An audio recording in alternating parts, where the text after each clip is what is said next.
পশ্চিমবাংলায় 294টা এমএলএ, 70টা না 72টা বিজেপির আছে, তাই তো? কটা আছে? কটা যেটা বলে ওই 70, 72, 74টা আছে।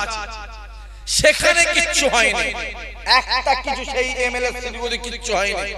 আর একটা মুসলমানদের আছে যত ঝামেলা ওইখানে। কারণ মুসলমানদের কাউকে নেতা হতে দেওয়া, নেতা হতে দেওয়া যাবে না, যাবে না। তারপরেও বলবো, ইমানদারকে আমার আল্লাহ সর্বসমাজে সর্ব জায়গাতেই মাথা উঁচু করে রেখে দেবে। জোরে হবে না? সামনে একটা আইন আসছে, যত দিন যাচ্ছে ভারতবর্ষে জনসংখ্যা বাড়ছে না কমছে? জোরে বলে বাড়ছে। যত দিন যাচ্ছে ভারতবর্ষে ফসলের জমি কমছে না বাড়ছে? কমছে। সামনে একটা আইন আসছে, ভারতবর্ষে কোটি কোটি বিঘে কবরস্থান আছে না নাই? জোরে বলো আছে না নাই? ওই কবরস্থানগুলোকে গ্রাস করে ফসলের জমি করবে। মুসলমানের কোন লাশকে আর কবরে দাফন দিতে দেবে না। আইনটা সামনে আসছে, যেদিকে তাকাবে সেদিকে এই দুশমন মাথায় রেখে তাকাও। বিশ্বের দিকে গোটা পৃথিবীতে মুসলমান এক জায়গায় মার খাচ্ছে, প্ল্যান হচ্ছে অন্য। হ্যাঁ, আমি আজকে একজনকে বলছি না, দেখো না কি চলছে, বললেই তো বলে বলছি। এই আবু জেহেলের চোখে দেখবি না আমার দিকে, আবু বকরের চোখে দেখ। আবু জেহেল রাসূলুল্লাহকে দেখতো কালো কালো কালো কালো দেখতো, আবার আবু বকর হুজুর দেখতো পূর্ণিমার আলো আলো। জোরে হবে না? উতবা, উতাইবা, সাইবা, আবু লাহাব রাসূলুল্লাহকে দেখতো কালো কালো কালো। উসমান, আলী আর সাহাবা হুজুর রাসূলুল্লাহকে দেখতো পূর্ণিমার আলো আলো। জোরে হবে না? বললে মা মার খায়, আর না বললে বাপ ব্যাং খায়। বললেই দোষ। হ্যাঁ, আমাদের মসজিদটা চলে গেলে তোর বাপ যে কবরে শুয়ে আছে সেই কবরটা চলে গেছে, সেই কবর তোমার নেই। যে মা তোমাকে 10 মাস ধরে পেট ধরেছে, যে মাকে কবরস্থানে দিয়ে এসে জানাজা নামাজ পড়ে ওই কবরস্থানটা নিয়ে নিয়েছে, ওটাও তোমার নেই। রেখে দিও। সামনে একটা আইন আসছে, যত দিন যাচ্ছে ভারতবর্ষে জনসংখ্যা বাড়ছে না কমছে? জোরে বলে বাড়ছে। যত দিন যাচ্ছে ভারতবর্ষে ফসলের জমি কমছে না বাড়ছে? জোরে বলো কমছে। সামনে একটা আইন আসছে, ভারতবর্ষে কোটি কোটি বিঘে কবরস্থান আছে না নাই? জোরে বলো আছে না নাই? ওই কবরস্থানগুলোকে গ্রাস করে ফসলের জমি করবে। মুসলমানের কোন লাশকে আর কবরে দাফন দিতে দেবে না। আইনটা সামনে আসছে, লিখে রেখে দাও, লিখে রেখে দাও। খুব কষ্টের জিনিস জানবে আমার রাসূলুল্লাহ, কষ্টের জিনিস। নবী আমার ফজরের নামাজটা আগে পড়ে নিলেন। এ জওয়ান যুবকেরা, আল্লাহ নবী আমার ফজরের নামাজটাকে কাবা শরীফের ডাক দিলেন। বাবা সাহাবারা কাতার কাতার দিয়ে বসে যাও বাবা, কেউ চলে যাও না বাবা। আজকে দিনেতে আমি রাসূলুল্লাহ তোমাদের সামনে কিছু শরিয়াতের কথা বলবো। আল্লাহ নবী বলার সঙ্গে সঙ্গে কাতার কাতার কাতার কাতার দিয়ে সাহাবারা বসে গেলেন। আল্লাহ নবী একটা জায়গায় বসে বসে শরিয়াতের কথা বলে, কোরআনের কথা বলে, ওয়াহদানিয়াতের কথা বলে, কালিমার কথা বলে, একত্ববাদের কথা বলে। এ যুবকেরা, আল্লাহ নবী কথা বলতে লেগেছে। সময় যত যায় দেখতে পাওয়া যায় রাসূলুল্লাহর গোটা মজলিসটা, সমস্ত জায়গাটা ভরে গেছে।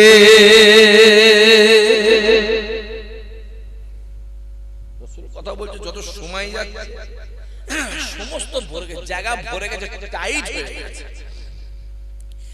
একটা জায়গার খালি সম্পূর্ণ ভরে গেছে। কিছুক্ষণ পরে আবু বকর আমার এক পা দু পা করে রাসূলুল্লাহর মজলিসে হাজির হলেন। আবু বকর হাজির দেখতে লেগেছে বসার কোনো জায়গা নাই, একটা জায়গা খালি নাই, গোটা জায়গাটা ভরে গেছে। আমি আবু বকর কোথায় বসবো, আমি আবু বকর কোথায় বসবো, এই না চিন্তা করে আবু বকর হুজুর আমার গোটা মজলিসটা ঘুরে ঘুরে দেখে একটা জায়গা ফাঁকা নাই।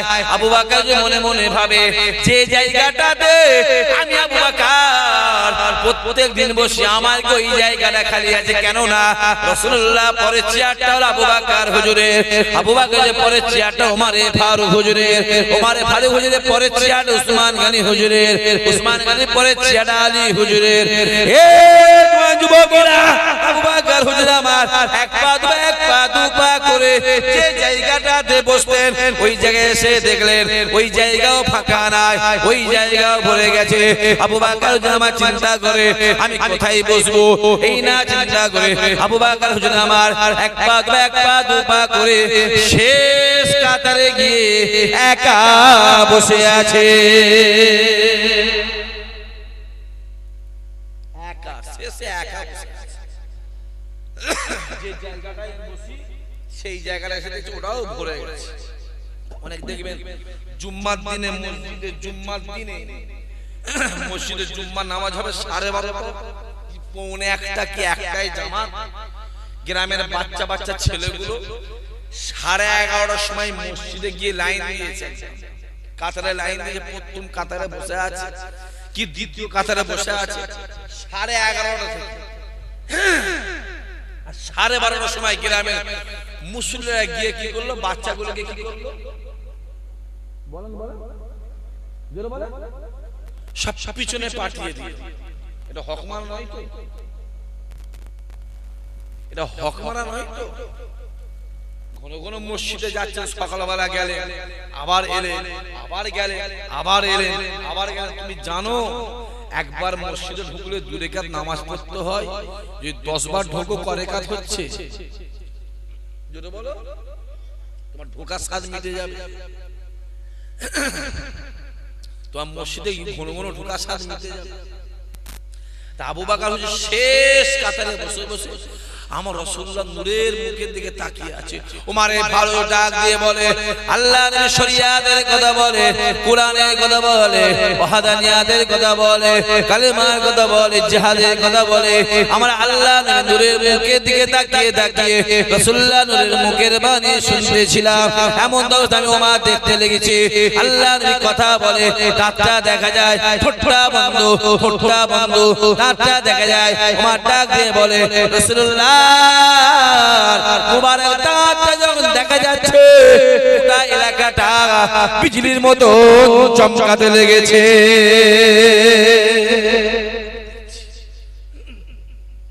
ওমর বলছে আমি দেখছি।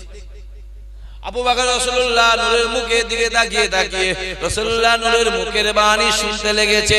আবু বকর দেখতে লেগেছে, দূর থেকে দাঁড়িয়ে দাঁড়িয়ে দেখতে লেগেছে। রাসূলুল্লাহ কথা বলতে বলতে রাসূলুল্লাহ চোখের কোণে এক ফোঁটা পানি। আবু বকর বলতে লাগে, আল্লাহর নবী চোখের কোণে যখন পানি এসে যায়, আল্লাহ নবী আমার চোখের পানিটাকে এমন ভাবে মোছাতে লেগেছে যাতে কেউ না বুঝতে পারে, কেউ না দেখতে পায়, কেউ না ধরতে পারে। এই যুবকেরা আবু বকর দূর থেকে দেখতে লেগেছে। রাসূলুল্লাহর মনটা ভালো নয়। আল্লাহ নবী কোন একটা চিন্তায় আছে, আল্লাহ নবী কোন একটা পেরেশানিতে আছে, আল্লাহ নবী কোন একটা চিন্তায় আছে। এই না চিন্তা করে আবু বকর হুজুর আমার এক পা দু পা করে রাসূলুল্লাহ সামনে হাজির হয়ে সালাম দিলেন, আসসালাতু আসসালামু আলাইকা ইয়া রাসূলুল্লাহ ইয়া হাবিবাল্লাহ হুজুর। আমি আবু বকর বসে বসে আপনার নূরের মুখের বাণী শুনছিলাম। আমি আবু বকর নিজে চোখে দেখলাম আপনার চোখের কোণে পানি। ইয়া রাসূলুল্লাহ ইয়া হাবিবাল্লাহ হুজুর, আপনি চোখের কোণে পানিটাকে এমন ভাবে মুছিয়ে দিতে লেগেছে যাতে কেউ না দেখতে পায়, কেউ না বুঝতে পারে। ইয়া রাসূলুল্লাহ ইয়া হাবিবাল্লাহ হুজুর, আমি আবু বকর দূর থেকে দেখতে পেলাম আপনার মনটা খারাপ, আপনি কোন একটা চিন্তায় আছেন, আপনি কোন একটা পেরেশানিতে আছেন, আপনি কোন একটা টেনশনে আছেন। ইয়া রাসূলুল্লাহ ইয়া হাবিবাল্লাহ হুজুর, আদার ব্যাপার নাই। ইয়া রাসূলুল্লাহ ইয়া হাবিবাল্লাহ হুজুর, চিন্তা করবেন না, কাঁদবেন না, ব্যথা নেবেন না। আবু বকর আপনার জন্য হাজির হয়ে আছে।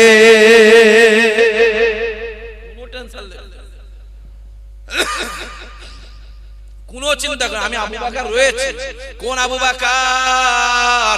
আল্লাহ নবী আমার দুনিয়া দিয়ে বিদায় নিয়ে চলে গেলেন, ইন্তেকালের আগে নবী আমার বলে গিয়েছিলেন, ও বাবা সাহাবারা, আমি রাসূলুল্লাহ দুনিয়া দিয়ে বিদায় নিয়ে চলে যাব, আর তোমাদের সঙ্গে আমার দেখা হবে না বাবা।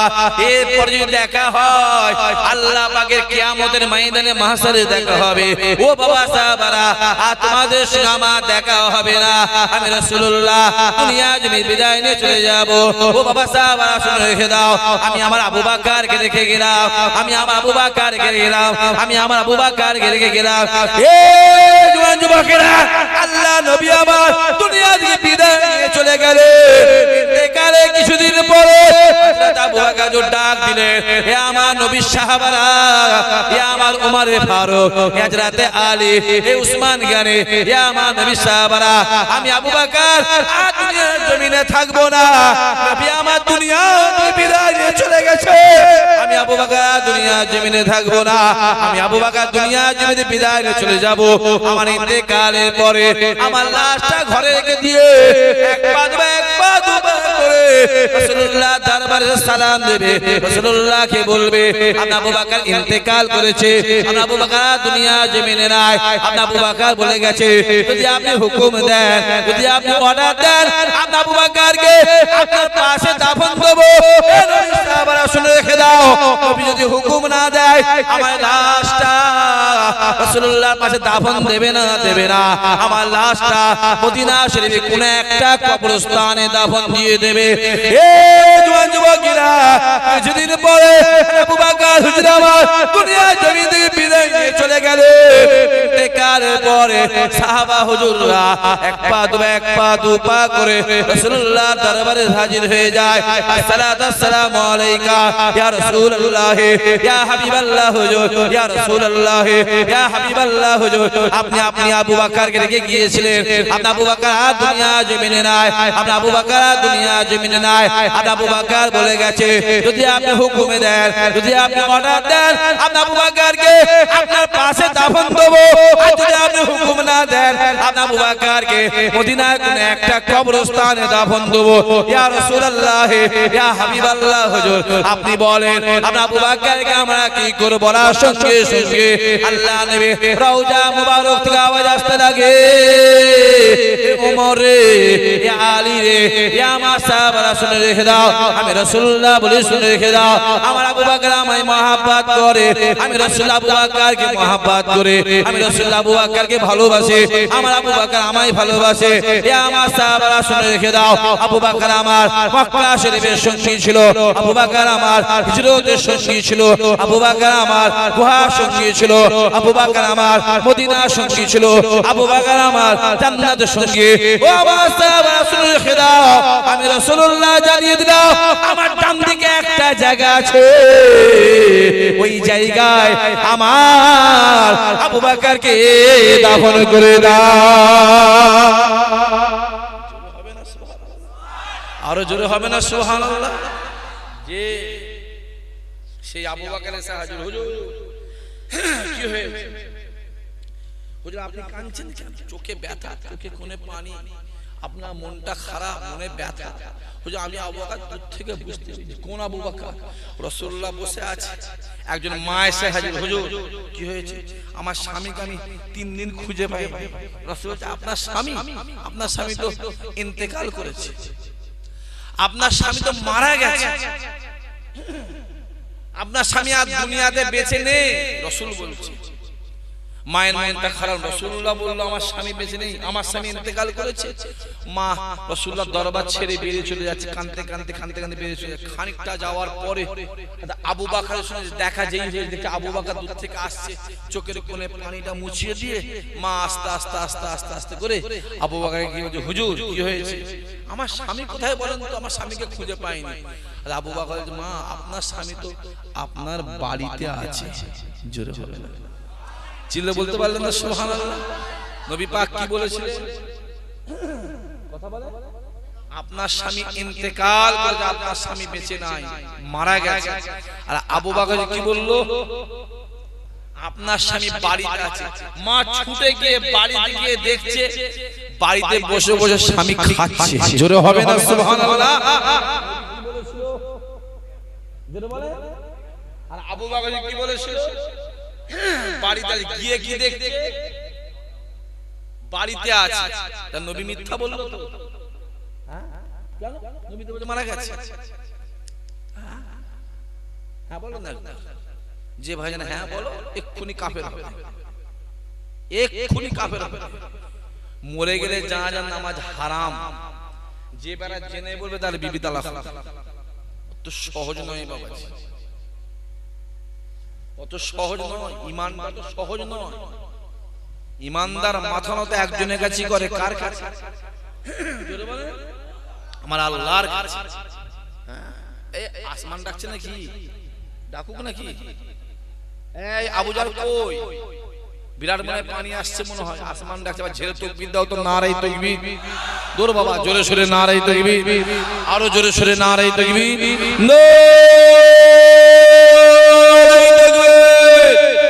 নারায়ে তাকবীর, মাশাআল্লাহ মাশাআল্লাহ। আছে ভালো করে বোঝে। তাহলে টুপিটা দাঁড়িটা দেখলে হবে। ফুরফুরার একটা ভাই বলেছে কাকে একটা কি কুকুর না কি বলেছিল একটা কথা বলেন দেখুন, সেই নিয়ে হই হই হই হই হচ্ছে, মোবাইল ওই চলছে। আরে খাপা কথা করে আল্লাহ পাক তো নিজে বলেছে কিছু কিছু মানুষ হলো চতুষ্পদ জন্তুর থেকেও, জোরে বলতে পারোনি? আল্লাহ বলে নিজে বলছে কিছু কিছু মানুষ হলো চতুষ্পদ জন্তুর থেকেও আরো খারাপ। এবার আপনি বলেন কুকুরেরও চারটে পা, আর কুকুরের কটা? চারটে। কুকুর ভালো না কুকুর ভালো? জোরে বলে কুকুর ভালো, কারণ আসহাবে কাহাবের কুকুরটা কোথায় যাবে? জোরে বলে। আসহাবে কাহাবের কুকুর যাবে কোথায়? জান্নাতে যাবে। যে আসে, হ্যাঁ ইশাক ভাই বলছে, ইশাক ভাই বলেছে, শুকর বলেছে স্টেজে উঠে। আরে খাপা কথা, আমি কেন শুকর বলবো? আল্লাহ পাকের কুরআন শরীফে শুকরের কথা আছে না নাই? জোরে বলেন, আছে না নাই? খিনজিল শব্দটা আল্লাহর কুরআনে আছে না নাই? তাহলে কুরআন শরীফ পাক না নাপাক? জোরে বলো, কুরআন শরীফ পাক না নাপাক? তাহলে কুরআন শরীফ পাক, কুরআন পাক কালামুল্লাহ শরীফ। তাতে যদি আল্লাহ পাক নাপাক নাম দিতে পারে, এই যুবক শুনে রেখে দাও, তাহলে কুরআন শরীফ পাক। গোটা কুরআনটা মানি, গোটা কুরআনটা মানি, ওই খিনজিল শব্দটা মানিনি। মুমিন না কাফের?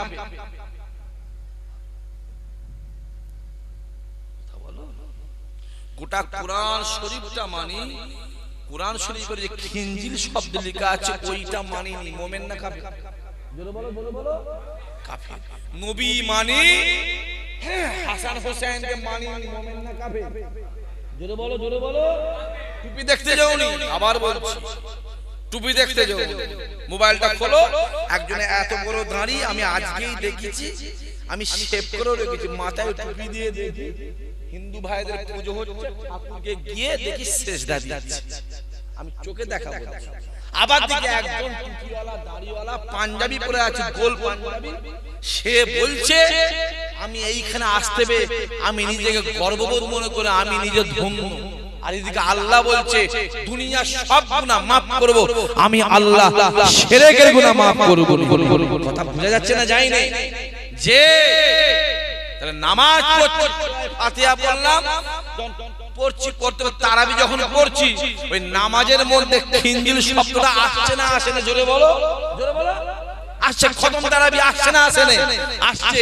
কারণ নামাজ হচ্ছে, হতে হতে খিনজিল শব্দ বাদ দেবো, বাদ দিয়ে পরে আয়াতে বলবো, নামাজ হবে। অত সহজ নয় বাবাজি, ঈমানটা অত সহজ নয়। যেটা ভাবছেন সেটা নয়, যেটা ভাবছেন সেটা নয়। আপনি না হুজুর আমি কুরআন শরীফ মানি, ওর ভিতরে ওই খিনজিল শব্দটা আমি মানবনি, ওটা মুমিন নয়, কাফের। আপনাকে মানতে গেলে গোটা কুরআনটা মানতে হবে। কত হই হই হচ্ছে, মোবাইল গুলো খুলে খুলে দেখো না কত কি চলছে। রাসূল বললেন আপনার স্বামী ইন্তেকাল করেছে, আপনার স্বামী দুনিয়াতে বেঁচে নাই, আপনার স্বামী মারা গেছে আর আবু বকর বলল আপনার স্বামী বাড়িতে আছে গিয়ে দেখছে স্বামী বসে বসে খাচ্ছে জোরে হবে না সুবহানাল্লাহ সিধে এসে হাজর রাসূলের দরবারে পানি ফুটে গেছে ভেতরে আসতে হবে ভেতরে চলে আসেন আর এই সুযোগে একবার সালাম হয়ে জাগাছেন ইয়া নবী